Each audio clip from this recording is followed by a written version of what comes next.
Call to the Honourable the Leader of the Opposition. Thank you, Mr Speaker. My question is to the Treasurer. Earlier this year, the Treasurer went on a victory lap, declaring, quote, "Inflation is down substantially and in a sustained way." Yet today, inflation has shot up above all expectations, jumping to 3.2%.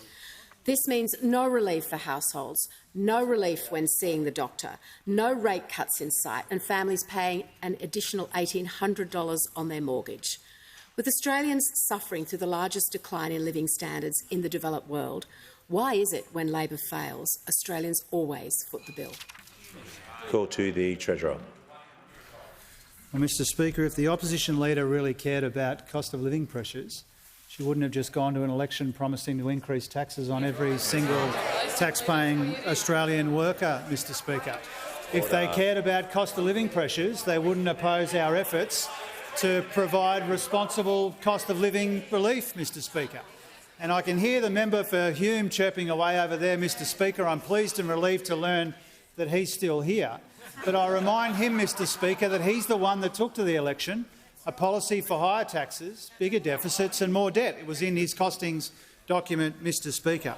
Now, when it comes to the inflation numbers today, these inflation numbers do reflect a situation that I've described on a number of occasions, acknowledged on a number of occasions, and I describe it this way, Mr Speaker.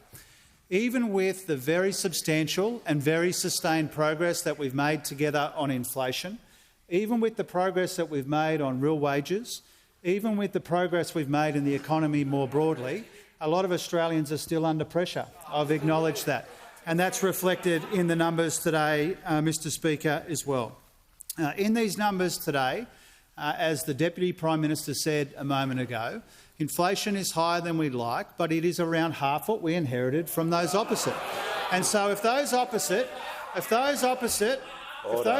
want to make this point about inflation at 3%, what do they say about inflation that they had running north of 6% and rising when we came to office? Inflation is half what we inherited from those opposite, Mr Speaker. And I hear again the member for Hume. I love it when he interjects, Mr Speaker, because it hasn't dawned on the member for Hume that when he left office, inflation was 6.1 and it was rising fast, Mr Speaker. They were spending more, they had bigger deficits and they had more debt, Mr Speaker. Now, the point that I would make about the numbers today, more specifically, Mr Speaker, is that the headline number increased largely as a result of the end of state energy rebates, but it is still much lower than its peak.